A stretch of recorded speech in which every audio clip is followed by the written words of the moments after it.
Welcome back everyone. Here we are again with a new topic from the chapter Rise of Nationalism in Europe.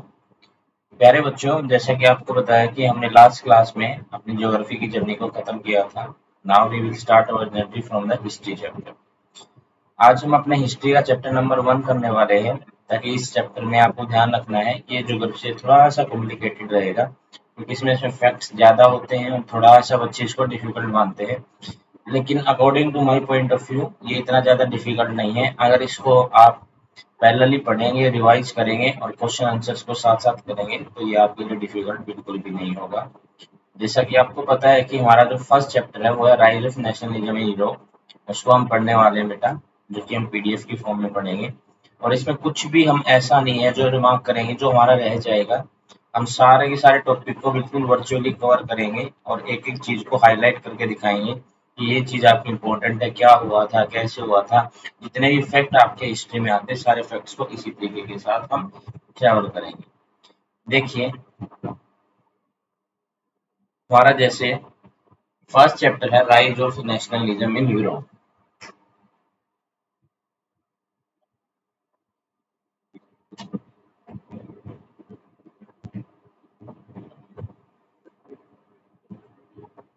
हमारा chapter पहला जो Europe में nationalism के बारे में बताता है उसके बारे में हम पढ़ेंगे. तो उसमें क्या, कहाँ से स्टार्टिंग हुई है, कैसे दिया गया है बेटा, उसके बारे में हम एक बार नजर डालते हैं. देखिए, सबसे पहली बार एक फ्रेडरिक शोरो, एक वाजे फ्रेंच साइंटिस्ट आर्टिस्ट थे बेटे, जिनका नाम क्या था, फ्रेडरिक शोरो इनका नाम था. सबसे पहले तो नाम को बैठा लीजिए अपने जहन में. नाम क्या था, फ्रेडरिक. और क्या नाम था, शोरो. जो कि एक फ्रेंच आर्टिस्ट थे, जो कि क्या थे, एक फ्रेंच आर्टिस्ट. वो इन 1848 में बेटा, कब की बात हो रही है, 1848 की, प्रिपेयर सीरीज ऑफ 4 प्रिंट्स. उन्होंने एक सीरीज बनाई थी. सीरीज तब बोलेगी जब उसने कितने प्रिंट्स बनाए थे बेटा, 4 प्रिंट्स बनाए थे. विजुअलाइजिंग हिज ड्रीम, जो विजुअलाइज करते थे, दिखाते थे उसके ड्रीम को. वर्ल्ड मेड अप ऑफ की वर्ल्ड एक डेमोक्रेटिक, क्या बना बेटा, डेमोक्रेटिक और सोशल रिपब्लिक बने. तो इन दोनों वर्डों का मतलब समझिए बेटा आप. डेमोक्रेटिक क्या होता है और हमारा, देखो डेमोक्रेसी क्या होती है, जिसमें गवर्नमेंट जो होती है बेटा, गवर्नमेंट जो होती है of people, government of people हो एंड बाय द पीपल हो. तो क्या हो बेटा, बाय द पीपल. तो ऐसी गवर्नमेंट को हम क्या बोलते हैं बेटा, डेमोक्रेटिक गवर्नमेंट बोलते हैं. और सोशल रिपब्लिक हो, जो भी आपका हो रिक्वायरमेंट, जो भी आपकी रिपब्लिक हो, जो भी आपका देश के अंदर सरकार चल रही हो, वो सोशलिज्म को मानती हो. सोशलिज्म का मतलब होता है बेटा, उसका मेन एम प्रॉफिट कमाने की बजाय क्या हो बेटा, लोगों का भला करना हो बेटा, लोगों की भलाई हो, लोगों का भला करना वो जानती हो. तो ऐसी कंट्री को हम क्या बोलते हैं, ऐसी कंट्री को हम बोलते हैं, ऐसी गवर्नमेंट को हम क्या बोलते हैं, सोशल रिपब्लिक बोलते हैं. तो फ्रेडरिक शोरू क्या चाहते थे, वो चाहते थे कि हमारी एक तो गवर्नमेंट कैसे हो, डेमोक्रेटिक हो पूरे वर्ल्ड में, और प्लस में और कैसी हो बेटा, एक सोशल रिपब्लिक हो. कैसी हो, सोशल रिपब्लिक हो. तो इसीलिए उन्होंने इन 1948 में एक 4 प्रिंट दर्शाए थे बेटा, 4 प्रिंट्स बनाए थे, मतलब 4 पेंटिंग्स बनाई थी बेटा, जिसमें उन्होंने ऐसा दर्शाया था कि जिसमें वो उनका एक ड्रीम है, वो चाहते कि वर्ल्ड में डेमोक्रेटिक सोशल रिपब्लिक के रूप में काम करे. जैसा कि आपको साइड में पिक्चर में दिखाई दे रहा है, यहाँ पे अलग अलग आपको अलग अलग कंट्री के फ्लैग्स दिखाई दे रहे हैं. सब फ्लैग्स किसके नीचे आ रहे हैं बेटा, यहाँ पे डेमोक्रेसी है बेटा, और सब उन डेमोक्रेसी को मानने के लिए पूरा वर्ल्ड तैयार है कि हाँ हम डेमोक्रेसी को मानने वाले हैं, हम डेमोक्रेसी के अंडर कार्य करने वाले हैं. तो इस तरीके से उन्होंने क्या दिखाया था बेटा, कि डेमोक्रेसी के अनुसार हमारी गवर्नमेंट होगी और सोशली रिपब्लिक होगी बेटा. द फीचर्स, अब जो उनकी पेंटिंग्स थी उनके फीचर्स आते हैं बेटा. अब उनके फीचर्स क्या क्या थे, उन सब चीजों के बारे में बताते हैं वो, कि उनके फीचर्स क्या क्या थे और वो क्या क्या चाहते थे.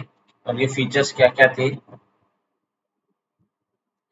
The people of Europe and America marching in a long line. तो बेटा जो यूरोप और अमेरिका के लोग हैं वो इसमें marching in a long line में क्या करते हैं बेटा, मार्च कर रहे हैं. होमेज टू, होमेज का मतलब होता है बेटा श्रद्धांजलि देना. इसको क्या बोलते हैं, श्रद्धांजलि देना. जब किसी को हम देते हैं होमेज को क्या बोलते हैं, श्रद्धांजलि. To the Statue of Liberty को, कि सब लिबर्टी, लिबर्टी क्या होता है, आजादी का स्टैच्यू है जो बेटा, सबको क्या मिली, आजादी मिले. This show that they wanted and appreciated, करते थे, चाहते भी थे और अप्रिशिएट भी करते थे, प्रिंसिपल्स ऑफ लिबर्टी को कि सबके सब आजाद हो, इक्वालिटी हो और फ्रेटर्निटी हो, भाईचारा भी हो बेटा। तो देखो क्या क्या था बेटा, देखो ध्यान से देखो। एक तो क्या थी लिबर्टी,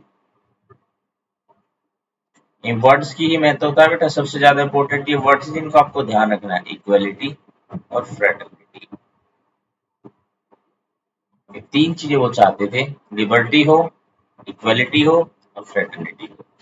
तो अपनी पेंटिंग्स में उन्होंने क्या क्या दर्शाया है कि लिबर्टी भी है, इक्वालिटी भी है और फ्रेटर्निटी भी है बेटा। तो उन्होंने इस चीज और सारे के सारे जितने भी यूरोप के और अमेरिका के हैं लॉन्ग लाइन में मार्च कर रहे हैं, जैसे कि आपको फिगर में दिख रहा होगा बेटा। जो आपका ये फिगर था, इस फिगर को ध्यान से देखिए, इसमें आपको दिख रहा है कि सारे यूरोप के और अमेरिका के देखिए पीछे से लाइन चलती आ रही है, यहाँ से सब लाइन में मार्च कर रहे हैं बेटा। और लाइन में क्या मार्च कर रहे हैं बेटा, वो मार्च कर रहे हैं किसमें, यहाँ पे एक है स्टैचू ऑफ लिबर्टी बेटा। स्टैचू ऑफ क्या है, लिबर्टी है।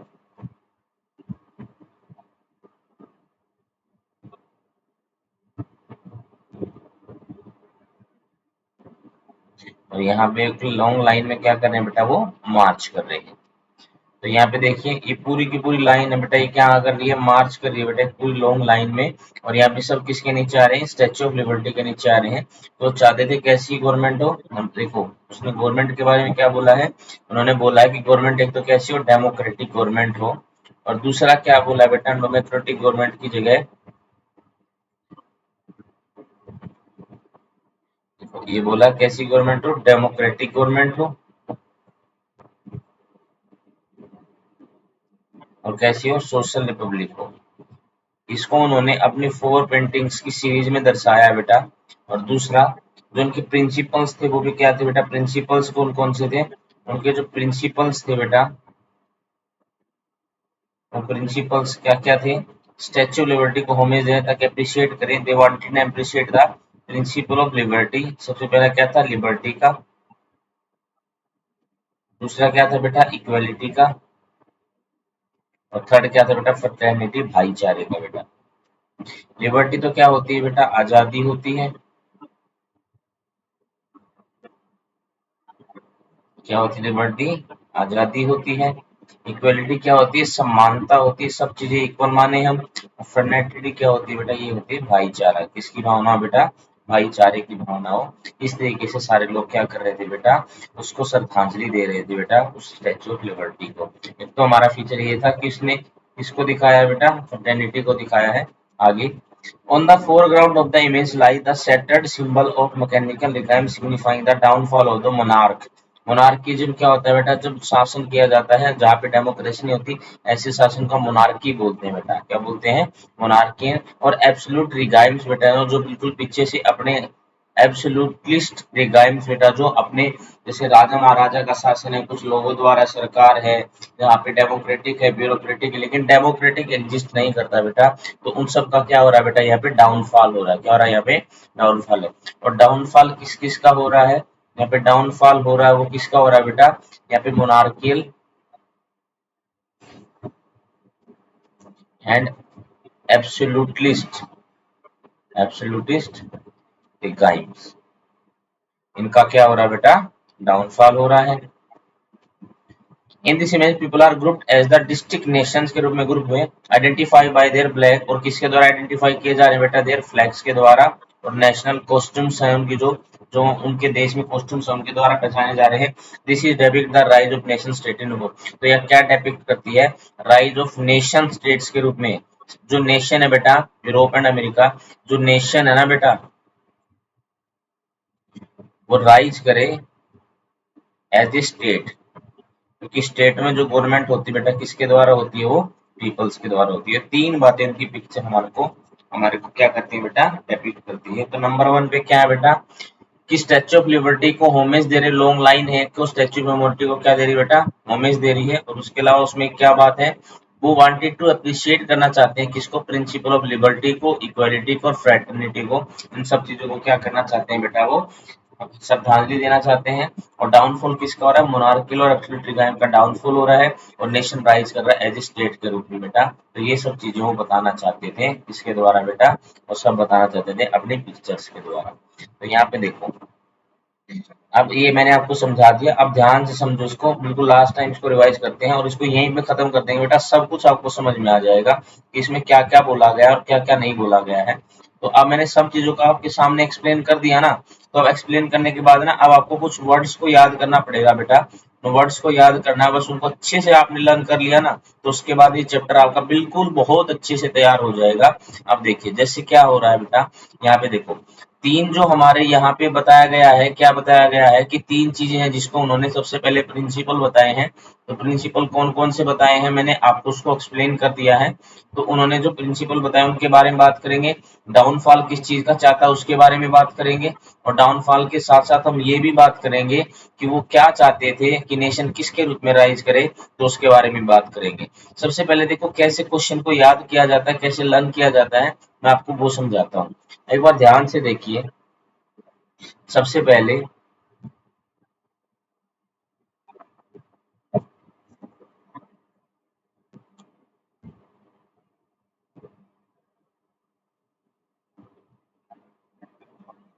यहाँ देखिए बेटा, सबसे पहले तो गवर्नमेंट कैसी होनी चाहिए, डेमोक्रेटिक एंड सोशली रिपब्लिक, ऐसी तो गवर्नमेंट चाहते थे। इन चीजों को कहाँ डिपिक्ट किया उन्होंने, अपनी फोर पेंटिंग में किया बेटा। एक तो ये था, और दूसरा क्या था, दूसरा था बेटा लॉन्ग लाइन लगी हुई है स्टैच्यू ऑफ लिबर्टी के नीचे। एक तो पहली बात, स्टैच्यू कौन सा था, यहाँ पे स्टैच्यू ऑफ लिबर्टी था। कौन सा था, स्टैच्यू ऑफ लिबर्टी था। और कौन कौन से प्रिंसिपल थे, तीन प्रिंसिपल थे बेटा। नंबर वन प्रिंसिपल किसका था, लिबर्टी का था। नंबर सेकंड प्रिंसिपल किसका था, इक्वालिटी का था। और नंबर थ्री किसका था बेटा, हमारा फ्रेटर्निटी का था। नंबर सेकंड क्या था बेटा, एंड किसका हो रहा था, अपने फ्लैग्स के द्वारा मोनार्की जो गवर्नमेंट है, मोनार्किल जो सरकार है बेटा, उसका एंड हो रहा था। और जो एब्सोल्यूट जो अपना गद्दी जमाए बैठे हैं, एब्सोल्यूट रिगाइम से जिनके, उन सब का क्या हो रहा था बेटा, एंड हो रहा था। उसके बाद क्या है बेटा, नेशन स्टेट, और किसका, अपने नेशनल कॉस्ट्यूम्स और फ्लैग्स को लेकर आए हैं। तो किसका निर्माण हो रहा था बेटे, एक नेशन का निर्माण हो रहा था एज ए स्टेट के रूप में, एज ए किसके रूप में, स्टेट के रूप में। अब देखो मेन बातें तो ये थी, वो चाहते क्या थे, लेकिन इन चीजों को सिग्निफिकेंस कैसे करती हैं। एक तो लॉन्ग लाइन जो स्टैच्यू ऑफ लिबर्टी को होमेज दे रही थी, क्या दे रही थी बेटा, होमेज दे रही थी। तो उससे क्या निकल के आते हैं, उससे हमारे प्रिंसिपल निकल के आते हैं तीन, लिबर्टी का, इक्वलिटी का और फ्रेटर्निटी का। जो foreground the image like the shattered symbol monarchical regime signifying the shattered symbol थे बेटा। सिंबल्स कैसे थे, shattered symbol थे monarchical regimes के बेटा। तो इससे क्या सिग्निफाई होता माँ, कि डाउनफॉल हो रहा था किसका, मोनार्कल का और एब्सोल्यूट रिगाइम का। ये बातें ध्यान रखने बेटा, कौन सी चीज क्या प्रोड्यूस करना चाह रही है। जो सैटर्ड सिंबल थे इमेज में मोनार्कल गवर्नमेंट की, उससे पता लग रहा है कि एंड हो रहा था गवर्नमेंट की मोनार्कल का और एब्सोल्यूट रिगाइम का। और जो इमेज था उसमें लोगों को उनके फ्लैग्स और उनके नेशनल कॉस्ट्यूम्स के द्वारा पहचाना जाता है बेटा। तो इसके बाद हम बोल सकते हैं कि, एक मिनट रुकिए बेटा,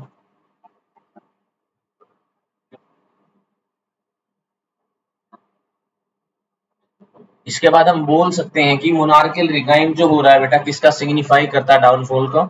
और in this image people are grouped as district nation identify their, उनका जो नेशंस का कॉस्ट्यूम और फ्लैग्स जो थे बेटा, क्या थे, जो कॉस्ट्यूम्स थे और फ्लैग्स जो थे बेटा, वो क्या दिखा रहे थे, वो दिखा रहे थे कि अब एक नेशन का स्टेट के रूप में निर्माण हो रहा है। तो तीसरी चीज ये दिखा रहे थे। तो that is your A and our B and our C. तो तीन चीजें वो चाहते थे, तीन चीजों को उन्होंने अपनी पिक्चर में डेपिक्ट किया है। तो इससे हमें क्या कंक्लूजन मिलता है, वो ये मिलता है, ए नेशन स्टेट, एक नेशन का एक स्टेट हो, refers to a country with well defined boundary, जिसकी वेल डिफाइंड क्या हो बेटा, बाउंड्रीज हो। अजिट by people with similar culture हो, सिमिलर कल्चर हो बेटा उनका, शेयर्ड हिस्ट्री करते हो बेटा अपनी, एथनिक करेक्टर हो बेटा उनका। And it also suppose to have a government of its choice, उनकी चॉइस की गवर्नमेंट बने ताकि वो वोट दे सके, डेमोक्रेटिक गवर्नमेंट हो। The people in the nation state are suppose to have, क्या हो उनके अंदर, यूनिटी हो, स्ट्रेंथ हो और कोऑपरेशन हो बेटा। तो ऐसे नेशन स्टेट को निर्माण देना चाहते थे। तो इन पिक्चर से ये डेपिक्ट करना चाहते थे कि सबसे पहले तो क्या हो बेटा, एक नेशन का स्टेट हो बेटा। स्टेट कब बनेगा, जब लोग अपनी सरकार को चुनेंगे, गवर्नमेंट बाय द पीपल्स होगी। उसकी क्या होनी चाहिए, डेलिमिटेड क्या होनी चाहिए, बाउंड्रीज होनी चाहिए। कल्चर क्या होना चाहिए, सिमिलर होना चाहिए। हिस्ट्री क्या करते हैं, शेयर करते हैं। और एथनिक करेक्टर हो बेटा, कैसा करेक्टर हो, एथनिक उनका क्या हो, करेक्टर हो। Suppose government of choice, choice की गवर्नमेंट का मतलब क्या, वोटिंग होती हो, गवर्नमेंट उनके चॉइस की माने। People in nation state are suppose, उन लोगों में क्या हो बेटा, यूनिटी हो। उन लोगों में क्या हो बेटा, स्ट्रेंथ हो। और उन लोगों में क्या हो बेटा, कोऑपरेशन हो। तो ये ऐसा वो चाहते थे कि यूनिटी के अंदर क्या हो, स्ट्रेंथ भी हो, यूनिटी भी हो और कोऑपरेशन भी हो। तो ऐसे नेशन स्टेट का वो क्या चाहते थे, निर्माण चाहते थे। ये उसने बताना चाहता है। तो हम एक बार लास्ट टाइम रिवाइज करते हैं बेटा। अब इसको रिवाइज करते हैं एक बार। देखिए, marching a long line or paying homage to the Statue of Liberty, this shows that they wanted and appreciated the principle of liberty।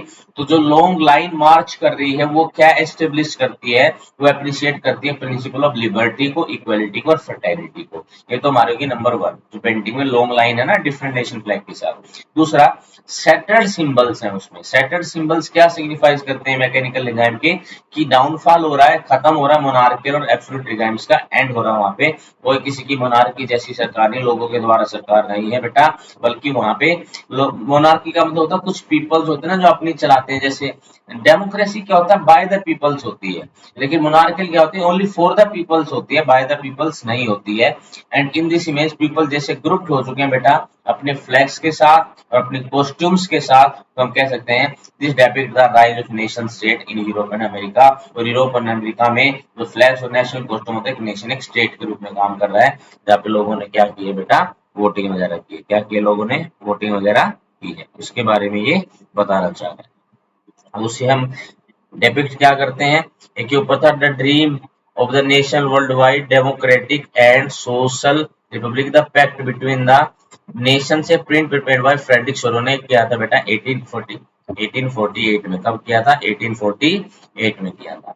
अब इन सारे के सारे से हमें पता क्या चलता, वो चाहते क्या थे कि नेशन स्टेट हो, क्या हो बेटा, एक नेशन का स्टेट हो, मतलब लोगों के द्वारा चुना गया हो। First country with well defined उसकी बाउंड्रीज हो, present by the people with a similar culture हो, इनकी हिस्ट्री भी शेयर्ड हो, एथनिक कैरेक्टर हो और उनकी गवर्नमेंट चॉइस की हो। और people nation state are supposed to have, उनमें क्या यूनिटी हो, स्ट्रेंथ हो और कोऑपरेशन हो। और ये सारी की सारी जो होती है बेटा, जितनी भी सारी की सारी ये आपने बताई है, ये सब किसके अंदर होती है बेटा, ये सब आती है डेमोक्रेटिक गवर्नमेंट के अंदर आती है। ये सब चीजें वहीं पे मिलेंगी। गवर्नमेंट क्या होगी बेटा, आपकी डेमोक्रेसी गवर्नमेंट होगी। तो इसीलिए वो क्या चाहते थे, गवर्नमेंट को डेमोक्रेटिक बनाना चाहते थे।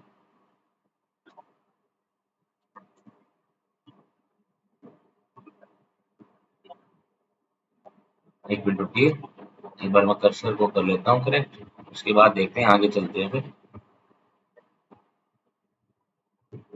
अब देखिए, फ्रेंच रिवॉल्यूशन आता है and the idea of nation. तो ऊपर हमने जो फ्रेडरिक सोरो के बारे में पढ़ा बेटा, उसको एक बार और रिवाइज करवाऊंगा मैं आपको, ताकि आपको अच्छे से रिगाइम हो जाए, अच्छे से आप सोच पाए कि इसके अंदर क्या बोला गया। द फ्रेंच रिवॉल्यूशन, इसको एक बार पढ़ लेते हैं बेटा, is regarded as one of the most important event in history बेटा। इसको मोस्ट इंपोर्टेंट इवेंट के रूप में देखा जाता है। क्यों, it is not only give a huge setback to monarchy, इसे मोनार्की को खत्म करने के लिए सेटबैक दिया, but also give the first clear expression दिया to the idea of nationalism, देश की भावना को इसने अपना पहला क्लियर एक्सप्रेशन भी दिया। The French Revolution led to the transfer of sovereignty, किसका बेटा, transfer of sovereignty from monarchy से सोवर्निटी आ गई बेटा, संप्रभुता आ गई टू द फ्रेंच सिटीजन्स को। The constitution in France came into existence and citizens were awarded with the right of liberty, और उस कॉन्स्टिट्यूशन के रूप में आए, और कॉन्स्टिट्यूशन ने क्या दिया बेटा लोगों को, राइट ऑफ लिबर्टी, आजादी का राइट दिया, एंड इक्वलिटी और समानता का दिया, जहां पे किसी भी प्रकार का भेदभाव नहीं किया जाएगा, बल्कि लोगों को क्या रखा जाएगा, बिल्कुल इक्वल रखा जाएगा। The French revolutionaries introduced various measures and practice to create a sense of collective identity amongst the French people. बेटा अब फ्रेंच के जो रिवोल्यूशनरीज थे इंट्रोड्यूस वेरियस मेजर्स और प्रैक्टिस आए टू क्रिएट ए सेंस, एक ऐसी सेंस को क्रिएट करने के लिए collective identity among the people को, कि एक कलेक्टिव आइडेंटिटी हो बेटा, उसके रूप से फ्रेंच के लोगों को पहचाना जाए। द आइडियाज ऑफ ले पैट्रे, द फादरलैंड एंड ली सिटोयन द सिटीजन वाज इंट्रोड्यूस। तो एक आइडिया था ला पैट्रे जिसको फादरलैंड बोलते हैं, और ले सिटोयन जिसको हम सिटीजन बोलते हैं, उसको इंट्रोड्यूस किया गया था बेटा किसके अंदर, फ्रेंच रिवॉल्यूशन के अंदर। State general was named as National Assembly. देखो जो स्टेट जनरल था बेटा उसको क्या नाम दे दिया गया बेटा, नेशनल असेंबली नाम दे दिया गया। Its member were elected by the active citizen, जो थे बेटा citizen who paid tax to the government को पे करते थे, उसके द्वारा इसके मेंबर्स को चुना गया, मींस वोटिंग होना स्टार्ट होगी। New French flag was replaced by the formal royal standard के साथ। जो नया फ्रेंच फ्लैग था बेटा, जो फॉर्मर था ना, पहले था, फॉर्मर क्या होता है पहले का, जो रॉयल स्टैंडर्ड था उसको रिप्लेस कर दिया गया एक नए फ्रेंच फ्लैग के साथ। नेशन नाउ बिकम सुप्रीम हो गया। हाइमन्स और कंपोज, नए नए हाइमन्स बनाए गए एंड ओथ्स बनाए गए, स्लोगन्स बनाए गए and oaths were taken on the name of the nation, के नाम पर ओथ ली गई and it was regarded as a fatherland. उसको क्या बोला गया बेटा, एक फादरलैंड बोला गया। द एडमिनिस्ट्रेटिव सिस्टम आज सेंट्रलाइज कर दिया गया, कि एडमिनिस्ट्रेटिव सिस्टम और सेंट्रलाइज का मतलब क्या था, यूनिफॉर्म लाज, जिसको सारा सब कुछ सेंटर से होगा, and uniform laws were formulated for all citizen. Uniform का मतलब सबके लिए एप्लीकेबल है, वो बोला यूनिफॉर्म है, ऐसा नहीं किसी के लिए एप्लीकेबल है। पहले किसी ग्रुप से टैक्स ले लिया जाता था, किसी से ज्यादा टैक्स था, किसी से कम टैक्स था, किसी को ऊंचा समझा जाता था, किसी को नीचा, ऐसा कुछ नहीं है, बिल्कुल यूनिफॉर्म लॉ बना दिया गया, formulated for all citizen. Uniform system of weights measure was adopted, एक यूनिफॉर्म सिस्टम वेट और मेजर को अडॉप्टेड किया गया। एंड इंटरनल कस्टम ड्यूटीज और ड्यूज वर एब्सोल्यूट, और जो कस्टम ड्यूटी लगती थी बेटा और ड्यूज थे जो पैसे रिलेटेड थे उसको एबोलिश कर दिया गया। And the French language was made the common language of the residing in the France, और जो फ्रांस में रहता था उनके लिए एक कॉमन लैंग्वेज को सिलेक्ट कर लिया गया, that is the French language. और रिवॉल्यूशनरीज ने डिक्लेयर कर दिया that their next motive is to help other people of Europe to become nations. बेटा तो रिवॉल्यूशनरी ने क्या डिक्लेयर कर दिया कि नेक्स्ट मोटिव क्या होगा बेटा, to help the people of Europe to become nation से। और रिवॉल्यूशन ने बता दिया उनका नेक्स्ट मोटिव है यूरोप के जो पीपल है उस यूरोप को नेशन बनाना उनका नेक्स्ट स्टेप रहेगा।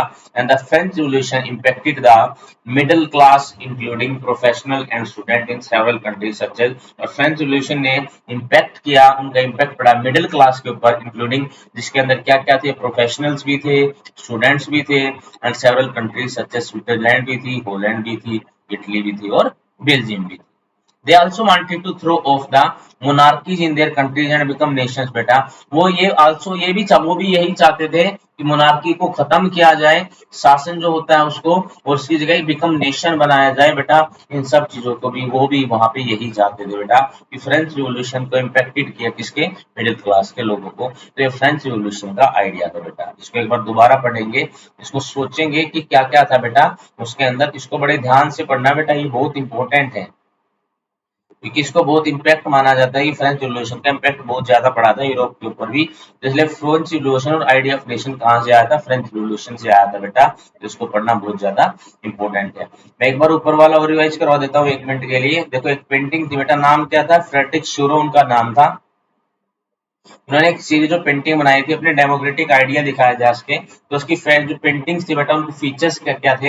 एक तो उनकी फीचर में एक लॉन्ग लाइन थी जिसमें सब लोग लिबर्टी और स्टैच्यू ऑफ लिबर्टी के नीचे आ रहे हैं, जिसका मतलब वो लोग क्या चाहते हैं, लिबर्टी चाहते हैं। और लिबर्टी किसे चाहते हैं, ताकि इक्वलिटी बनी रहे, और फ्रेटर्निटी है, सब एक साथ आ रहे थे तो भाईचारा बना रहे। तो प्रिंसिपल क्या क्या थे उनके, उनकी पिक्चर डेपिक्ट करती है, सब लोग क्या ले, लिबर्टी हो, प्रिंसिपल ऑफ इक्वालिटी हो और प्रिंसिपल ऑफ फ्रेटर्निटी हो। सबसे पहला फीचर तो यही है। दूसरा, वहां पे हमें सेटर्ड इमेज मिलती है बेटा मोनार्कियल रिगाइम की, सेटर्ड इमेज। तो इसका मतलब ये था कि अब ये अंत हो गया, ये डाउनफॉल हो गया मोनार्कियल का और रिगाइम्स का।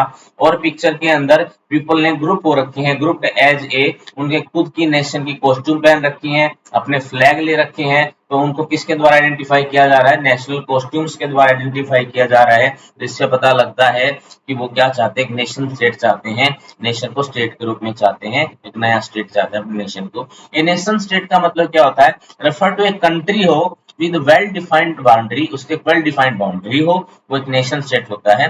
दूसरा, rigid by people similar culture हो बेटा, उनका शेयर्ड हिस्ट्री, हिस्ट्री उनकी शेयर हो, सबके साथ वही घटित हो जो एक व्यक्ति के साथ हुआ हो। एथनिक करेक्टर हो। It is also suppose to have government, और ये ऐसा भी होना चाहिए कि गवर्नमेंट ऑफ इट्स चॉइस, उनके अनुसार गवर्नमेंट हो। And people of nation state are suppose to have, और उनमें क्या हो, नेशन स्टेट के लोगों में यूनिटी हो, स्ट्रेंथ हो और कोऑपरेशन हो, तब उसको हम एक नेशन स्टेट बोलेंगे। तो एक आइडिया था नेशन ऑफ स्टेट का, उसकी पेंटिंग से ये हमें डेपिक्ट होने को मिलता है। तो एक नेशन स्टेट को, इसी को क्या बोलते हैं, एक नेशन का स्टेट बोलते हैं। ये होती है उनकी पेंटिंग। अब French revolution and the idea of the nation में क्या क्या आया था, अब उसको एक बार दोबारा रिवाइज करते हैं बेटा, बहुत इंपॉर्टेंट है। देखो, सबसे पहले फ्रेंच रिवॉल्यूशन रिगार्डेड एज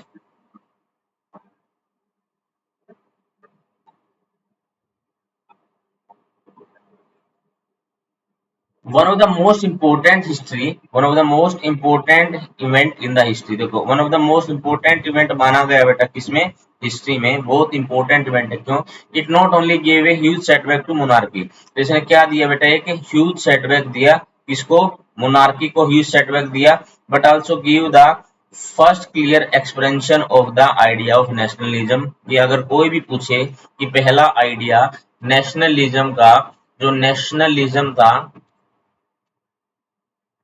उसका फर्स्ट आइडिया कहां से आया था बेटा, तो ध्यान रखना, वो फ्रांस से आया था, वो फ्रेंच रिवॉल्यूशन से आया था। कहां से आया था बेटा, फ्रेंच रिवॉल्यूशन से आया।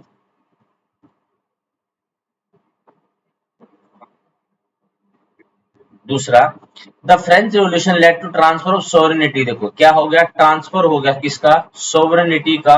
कहां से, मोनार्की से। पहले क्या थी, मोनार्की थी, पहले क्या थी, मोनार्की थी बेटा। अब मोनार्की से क्या होगा बेटा, अब वहां पे सॉवरेनिटी होगी, संप्रभुता होगी, सब अपने अपने भाईचारे के अनुसार काम करेंगे, सॉवरेनिटी के ऊपर डिपेंड हो गया। तो पहला फीचर उनका यही है, मोनार्की से क्या बन गई बेटा, सॉवरेनिटी होगी to the French citizens. The constitution of France came into existence, and उसके बाद उनका क्या है, एक कॉन्स्टिट्यूशन आया। उसके बाद क्या आया, उनका एक कॉन्स्टिट्यूशन आया, और उस कॉन्स्टिट्यूशन ने लोगों को किस राइट के साथ अवार्ड दिया, उन्होंने दिया बेटा, किसके राइट्स दिए, राइट्स ऑफ लिबर्टी, आजादी के राइट्स दिए बेटा, किनको, फ्रेंच पीपल्स को बेटा, राइट्स ऑफ लिबर्टी दिया। The French revolutionaries introduce various measures, कुछ वेरियस मेजर्स भी आए उनके, and practice to create a sense of collective identity among the French people. तो उन्होंने कुछ वेरियस मेजर्स निकाले, जिसके द्वारा प्रैक्टिस की, एक सेंस बन सके कि सबकी क्या है, कलेक्टिव आइडेंटिटी है, कलेक्टिव आइडेंटिटी है। जैसे हम बोलते हैं ना हमारे अपने आप को कि हम सब भारतीय हैं, अभी क्या बोलते हैं, हम सब भारतीय हैं। हमारी जैसे इंडियंस है बेटा, हमारी इंडियंस क्या है, कलेक्टिव आइडेंटिटी है। वैसे फ्रांस में भी आया, और तो उसमें एक आइडिया दिया गया, एक ला पेट्रे का बेटा, क्या आइडिया था, ला पेट्रे, जिसको बोलते हैं बेटा फादरलैंड, और एक था बेटा ली सिटोयन, जिसको बोलते हैं बेटा सिटीजन। ये कॉन्स्टिट्यूशन ने एक ये आइडिया दिया गया बेटा, किसका, कॉन्स्टिट्यूशन का, यह एक आइडिया दिया गया। अब आगे देखिए, द स्टेट जनरल। अब देखो जो स्टेट जनरल था ना, जो स्टेट जनरल था, स्टेट जनरल जो था बेटा, उसको नेम चेंज करके उसका नाम क्या रख दिया गया, नेशनल असेंबली रख दिया गया। And it's member were elected by active citizen, और मेंबर जो थे नेशनल असेंबली के, मेंबर्स जो थे बेटा, उसको इलेक्शन होने लगा, मेंबर्स का क्या होने लगा, इलेक्शन होने लगा। और किसके द्वारा वोटिंग होती थी बेटा, एक्टिव सिटीजन्स के द्वारा। किसके द्वारा, एक्टिव सिटीजन्स के द्वारा। एक्टिव सिटीजन्स कौन से, जो क्या पे करते थे बेटा, जो पे टैक्सेस करते थे। ये एक नया चीज आई बेटा उसके काम में, फ्रेंच रिवॉल्यूशन में। और new French flag replace by the, जो पहले रॉयल स्टैंडर्ड था ना, रॉयल का मतलब लोग राजशाही अपने आप को मानते थे, रॉयल के रूप में कोई था, तो रॉयल स्टैंडर्ड का जो फ्लैग था बेटा, वो रॉयल स्टैंडर्ड के फ्लैग को हटाकर उसको भी रिप्लेस कर दिया गया, किसके साथ, फ्रेंच के एक न्यू फ्लैग के साथ, उसको क्या कर दिया गया, रिप्लेस कर दिया गया। Nation now become supreme, nation क्या हो गया बेटा, बिकम सुप्रीम हो गया, हाइमन्स और कंपोज हो गए, ओथ्स भी लेके जाने लगी, ओथ्स वगैरह कस्में वगैरह खाए जाने लगी in the name of the nation के रूप में। ऐसी भावना आ गई, कहने का मतलब देश की भावना आ गई बेटा, देश भावना उनके अंदर आ गई और ओथ्स वगैरह लेके जाने लगी देश की, कि भारत माता की कसम जैसे हम बोलते हैं ना, तो ऐसी ओथ्स ले जाने लगी किसके, फॉर द नेशन, नेशन के लिए, ये भावना उनके अंदर आ गई। एडमिनिस्ट्रेटिव सिस्टम को सेंट्रलाइज कर दिया गया, सेंटर के द्वारा एडमिनिस्ट्रेटिव सिस्टम को कंट्रोल किया जाएगा और यूनिफॉर्म लॉ बनाए गए, किसके द्वारा बेटा, फॉर्मल सिटीजन्स के द्वारा। तो एक नेक्स्ट था बेटा uniform law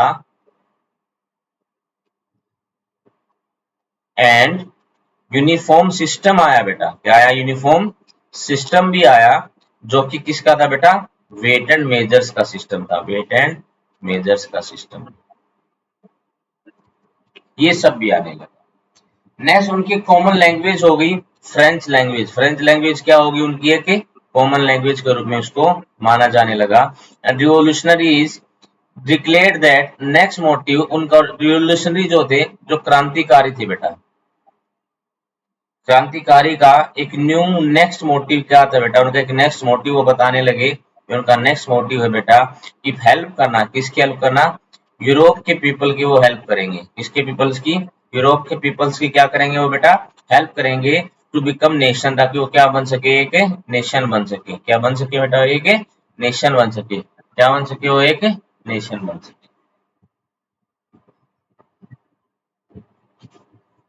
The French Revolution impacted the middle class including professional student in several countries such as, और फ्रेंच रिवोल्यूशन ने इम्पैक्ट किया मिडिल क्लास को भी, इंक्लूडिंग जो क्या क्या थे बेटा उसके अंदर, प्रोफेशनल थे, स्टूडेंट्स थे, सेवरल कंट्रीज में, अलग अलग कंट्री में उसके द्वारा इम्पैक्ट हुआ बेटा, स्विट्जरलैंड में हुआ, पोलैंड में हुआ, इटली में हुआ, बेल्जियम में हुआ। तो ये कुछ कंट्री थी जहाँ पे इसका इम्पैक्ट गया फ्रेंच रिवोल्यूशन का, स्विट्जरलैंड में भी गया, पोलैंड में भी गया, इटली में भी गया और कहाँ गया, बेल्जियम में भी गया बेटा, कहाँ गया, बेल्जियम में भी गया।